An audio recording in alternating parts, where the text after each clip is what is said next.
Donc, bonjour tout le monde, on se revoit une autre fois avec un nouvel cours sur l'hémorragie ménagée, ou bien autrement appelée hémorragie sous-arachnoïdienne. Donc, je me présente encore une fois. Je suis le docteur Camille Tisoyer, médecin interne chez d'Agadir. Et on commence là-bas, petit là. Donc, on commence par la définition. Donc, c'est l'éruption de sang artériel dans l'espace sous-arachnoïdien. Donc, on sait bien que les ménages sont formés de trois couches. En dehors, on trouve l'épimère, l'arachnoïde et la durmère. Entre l'épimère et l'arachnoïde, on trouve l'espace sous-arachnoïdien. Et c'est à ce niveau que va s'accumuler le sang. Et on appelle ça l'hémorragie ménagée. Donc, c'est une urgence diagnostique et thérapeutique de l'admission immédiate au milieu spécialisé et pluridisciplinaire est nécessaire. Donc, il y a des causes dites spontanées. Et il y a autre hémorragie ménagée dite ou bien causée par le traumatisme crânien. Dans ce cours, on va essayer surtout de détailler des hémorragies ménagées atraumatiques. Donc, si il est spontané, donc la rupture de l'anévrisme cérébral est la cause la plus fréquente, représente 85% des cas. Et c'est 5% des accidents vasculaires cérébraux sont causés par les hémorragies ménagées. Et l'âge de prédilection est aux alentours de 50 ans. Donc en général, c'est moins de 60 ans. Et il y a une prédominance féminine. Concernant les décès, donc avant d'arriver à l'hôpital, il arrive jusqu'à 10 à 15%. Et à l'hôpital, il peut atteindre 40%.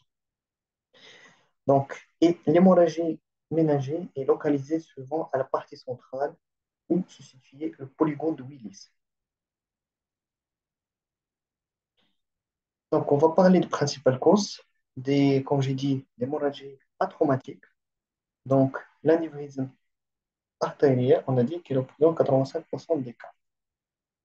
Donc, c'est une dilatation saxiforme dans 97% des cas. On appelle en anglais Berry aneurysm. Il est situé souvent à la circulation antérieure, dans 90% des cas. Ça veut dire qu'il peut toucher l'artère carotide interne, l'artère cérébrale moyenne et situé surtout à la zone d'implantation sur l'artère. Ce anévrisme peut augmenter de taille sur plusieurs facteurs, notamment l'HTA et le tabac. Concernant la physiopathologie de formation de l'anévrisme, il est mal connu, mais il faut noter deux éléments importants. Première chose, c'est la composition des artères intracrâniennes qui est différente du reste du corps, concernant les artères de taille similaire. On trouve que l'adventice est plus mince au niveau des artères intracrâniennes. Et les pathologies liées à connective tissue disease et les infections qui fragilisent les vaisseaux. Concernant les étiologies, donc l'anévrisme artériel est le plus souvent sporadique, mais parfois il est génétique. Les maladies qui peuvent causer l'anévrisme sont citées ici, donc Ehlers-Danlos syndrome type 4, neurofibromatosis type 1, Marfan syndrome et autosomal dominante polycystique kidney disease. Concernant l'aspect radiologique, donc si on pratique l'imagerie, on peut déterminer le site de rupture de l'anévrisme ou bien le site de l'anévrisme en déterminant le site de l'hémorragie ou bien de l'hématome. Je donne un exemple. Donc, si l'anévrisme touche l'artère communicante antérieure, l'hémorragie ménagée va être localisée au niveau du fissure interhémisphérique ou bien en intraventriculaire ou bien au septum pellucidum. Si l'artère communicante postérieure est touchée, là, l'hémorragie ménagée va être localisée au niveau du fissure sylvien, au niveau de l'aube temporale et surtout la partie moyenne. Si l'anévrisme se trouve au niveau de l'artère cérébrale moyenne, là, l'hémorragie va être située au niveau de fissure sylvienne, au niveau de l'aube temporale, la partie antérieure dans ce cas, et en intraventriculaire. Si l'anévrisme est situé au niveau de l'artère basilaire, là, on aura l'hémorragie située en prépontine système. Et si si l'anévrisme est situé au niveau de l'artère carotide interne, là, c'est la fissure sylvienne qui va être inondée et on aura l'hémorragie en intraventriculaire. Et une autre chose qu'il faut déterminer au niveau de c'est la présence, les risques de rupture de l'anévrisme. Parce que parfois, il y a présence multiple anévrisme et il est très important de quantifier le risque de rupture, car il n'est pas tous les anévrismes sont traités simultanément. On ne peut pas les traiter simultanément, tous ces anévrismes. Donc, si l'anévrisme il est là, lâche, si le rapport longueur-corps supérieur à 1,6, lorsqu'il y a une augmentation de volume par rapport à la surface, il y a une irrégularité du sac anévrismal et présence d'une boursouflure focale. Tout ça constitue le risque de rupture de l'anévrisme. On passe à la deuxième cause, c'est la malformation vasculaire. Et dans ce cas, il faut savoir que c'est une circulation qui est de haut débit. Donc, il faut, comme démontré sur ce schéma, alors,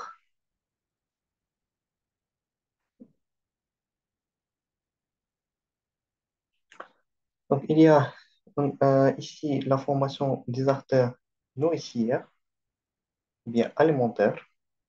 Là, c'est le nidus du vaisseau.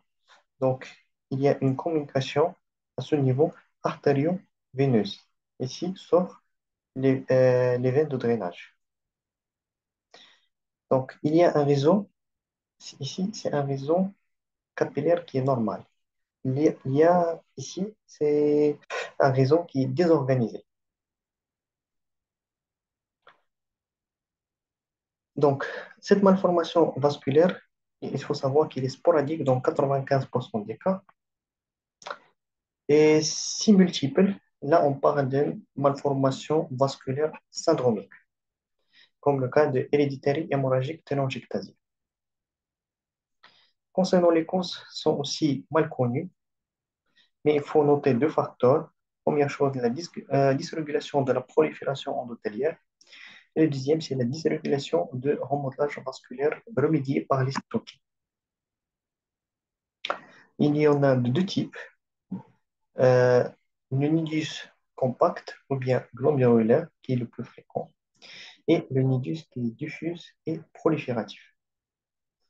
Concernant la localisation de ces malformations, ils sont supratentoriels dans 85% des cas, superficiels dans 2 tiers et profonds dans 1 tiers.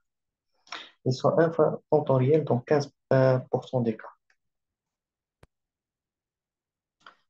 Concernant l'aspect radiologique,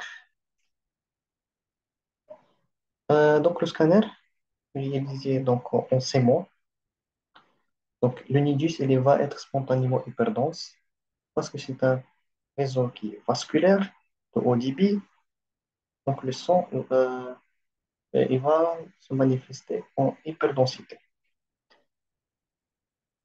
Et parfois, on trouve des veines de drainage qui sont dilatées. Et on sait plus, on peut visualiser l'artère nourricière. On voit aussi les nidus et les veines de drainage.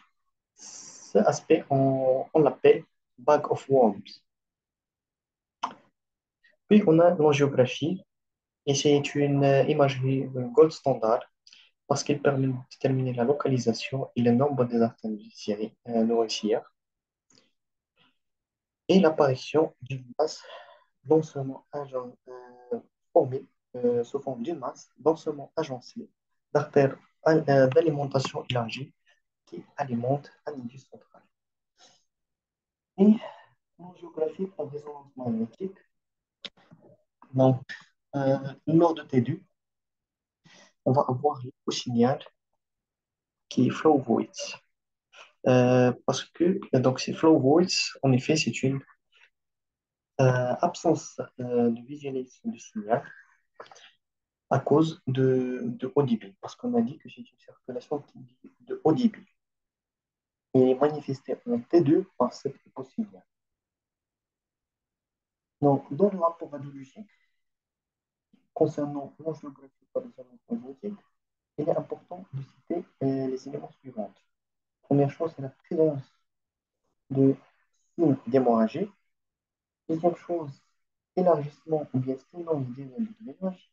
Et troisième élément, c'est la présence d'anévrisme dans les artères nourricières ou bien dans les veines de drainage. Ici, c'est un tableau récapitulatif de différentes causes qui causent l'hémorragie méningée atraumatique. Donc, comme on a dit, anévrisme rompu dans 85% des cas et hémorragie sous-rachnoïdienne sans cause dans 10% des cas. Dans cette entité, donc, dans l'imagerie, la majorité des cas, on n'a pas trouvé des causes de cette hémorragie et on l'appelle également hémorragie périmésencéphalique. Elles sont généralement de bons pronostics. Ils se vont situer au niveau du système de base et rarement accompagnés par des complications. Comme j'ai déjà dit, le bilan étiologique est négatif. Et 5% des cas, on trouve des lésions non inflammatoires des artères cérébrales, lésions inflammatoires des artères cérébrales, lésions médulaires, des tumeurs, des coagulopathies acquises et constituées et toxiques. Et je vous laisse découvrir ce tableau peut-être opposé. Donc, concernant les images en général, donc, il faut toujours commencer par PDM non injecté. Sa sensibilité arrive jusqu'à 100% à 100% au cours des premières 6 heures. Il y a une hyperdensité spontanée dans l'espace sous-rachnoïdien, c'est-à-dire au niveau du système de la base, vallée sylvienne et les jeteurs interhémisphériques. Comme j'ai déjà dit, c'est une localisation surtout centrale où se situent les polygons de Willis. Si les hémorragies sont arachnoïdiennes corticales, là, il faut évoquer une pathologie autre que l'anévrisme. Il permet de rechercher les complications précoces et si normal, ça n'élimine pas le diagnostic. Là, c'est une coupe axiale de TDM cérébral sans injecter, donc qui montre une hyperdensité spontanée au niveau du système de base, donc il y a en périmètre encéphalique avec dilatation de cône temporal. Là aussi, c'est une coupe axiale de scanner cérébral non injecté qui nous montre inondation des vallées sylviennes bilatérales. Ici, on a l'hémorragie méningée avec inondation ventriculaire et dilatation ventriculaire aussi.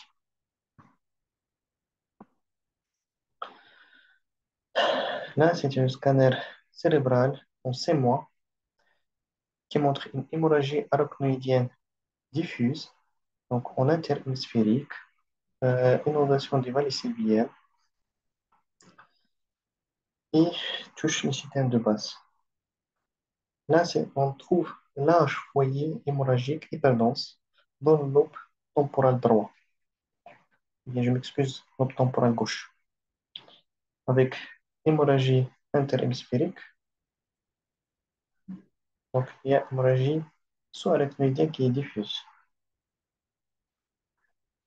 Et là, aussi, on trouve une hémorragie arachnoïdienne due à la rupture de l'anévrisme de l'artère cérébrale moyenne.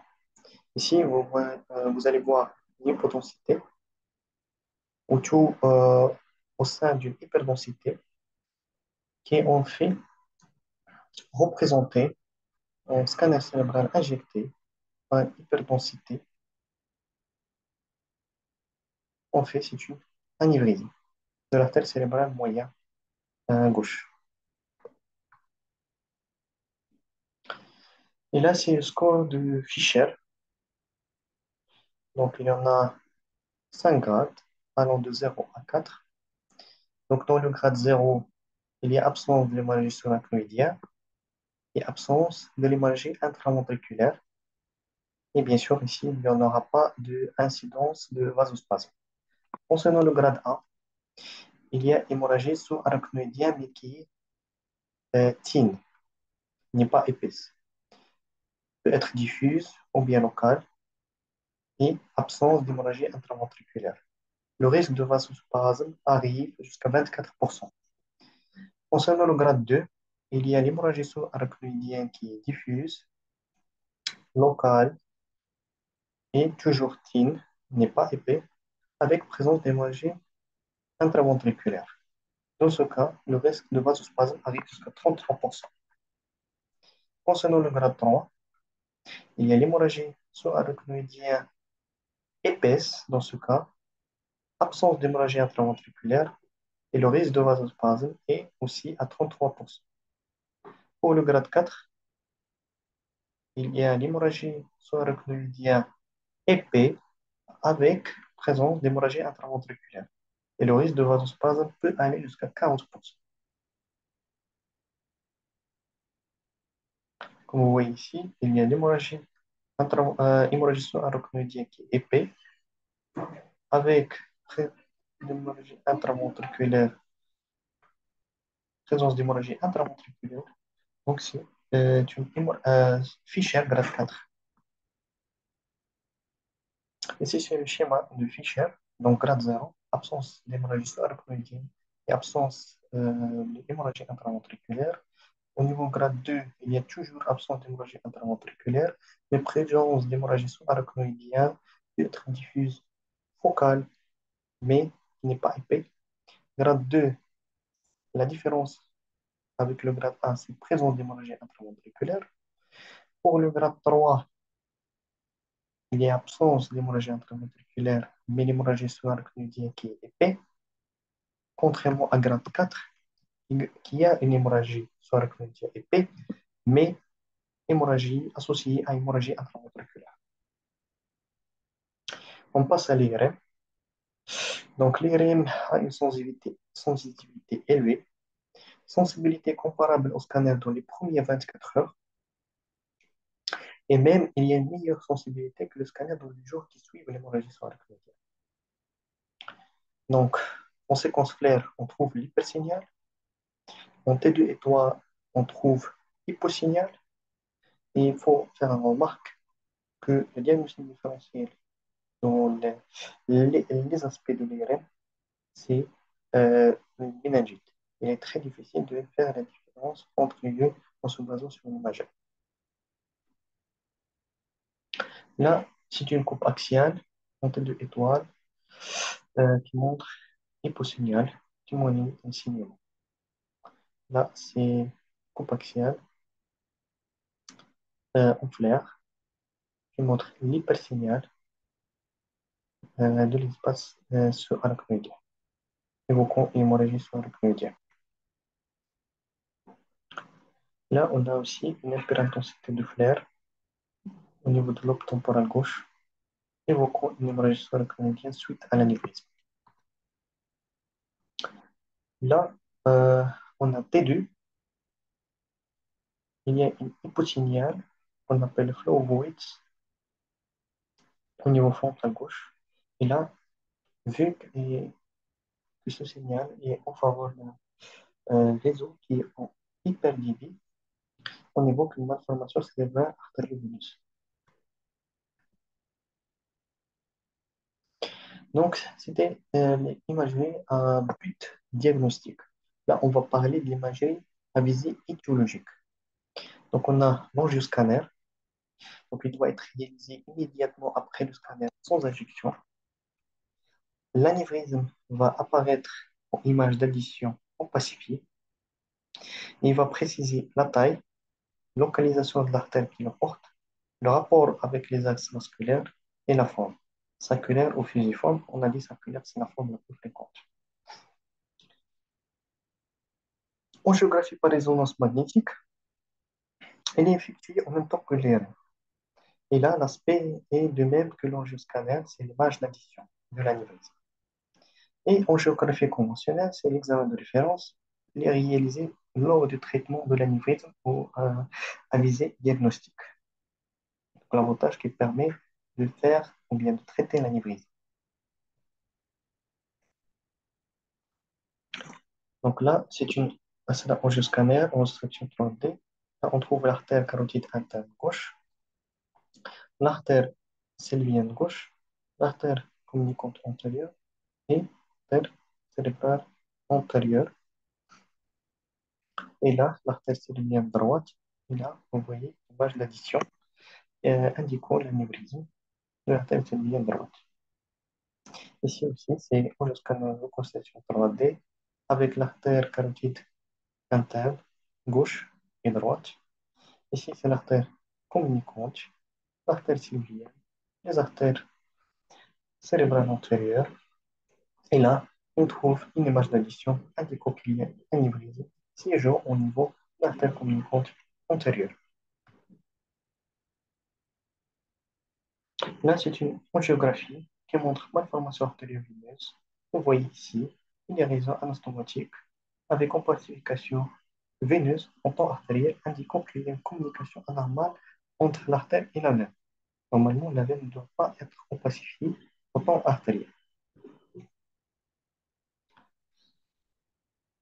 Là, on a l'artériographie. Ici, l'angio-IRM avec reconstruction 3D de même patient. Et là, on voit une image d'addition. Donc, qui nous montre un anévrisme de la jonction entre le premier et le deuxième portion de l'artère sylvienne droite. Ici, c'est la même chose. On passe à la complication. Donc, les complications majeures de l'hémorragie sous-arachnoïdienne peuvent être élucidées en quatre pathologies. Donc, on a l'ischémie, et surtout à cause de vasospasme des artères qui survient généralement au quatrième jour. L'hydrocéphalie peut être précoce ou bien tardive, et c'est surtout à cause de l'obstruction des voies de circulation de liquide céphalo-spinal par les produits de dégradation des globules rouges. Là, il faut faire une dérivation ventriculaire externe pour traiter cette condition. Et on a l'œdème cérébral. Il est surtout suite à un hématome ou bien l'hydrocéphalie. Il peut causer de l'HTC et si il est très important, il peut causer l'engagement et la mort. Et l'hémorragie ventriculaire qui cause dilatation ventriculaire et par la suite l'hydrocéphalie. Là, c'est le scanner non injecté, un coupe axial qui nous montre une inondation de quatrième ventricule. Là, c'est une image de diffusion qui nous montre l'hypersignal qui est en faveur d'une restriction qu'on voit souvent à l'ischémie, c'est une complication de l'hémorragie arachnoïdienne suite au vasospasme.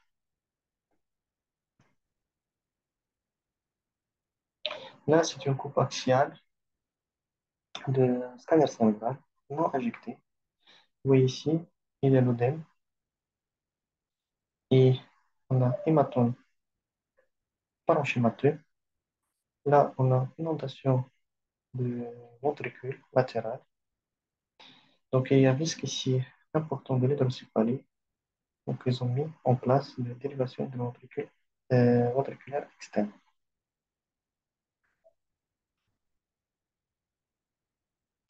Là, c'est un scanner sans injection coaxiale. Et ici, on voit une dilatation ventriculaire avec hémorragie périmésencéphalique et hémorragie dévalée cellulaire. Et même hémorragie intraventriculaire.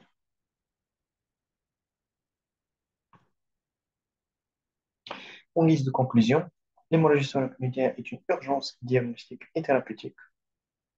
Diagnostic se base sur le scanner l'IRM. Donc, l'imagerie peut être faite à but étiologique et thérapeutique, donc comme l'angiographie cérébrale et surtout et examen de référence pour le traitement. Et je vous remercie pour votre attention. Si vous avez des questions ou bien des remarques, n'hésitez pas de les poser dans les commentaires et à la prochaine vidéo.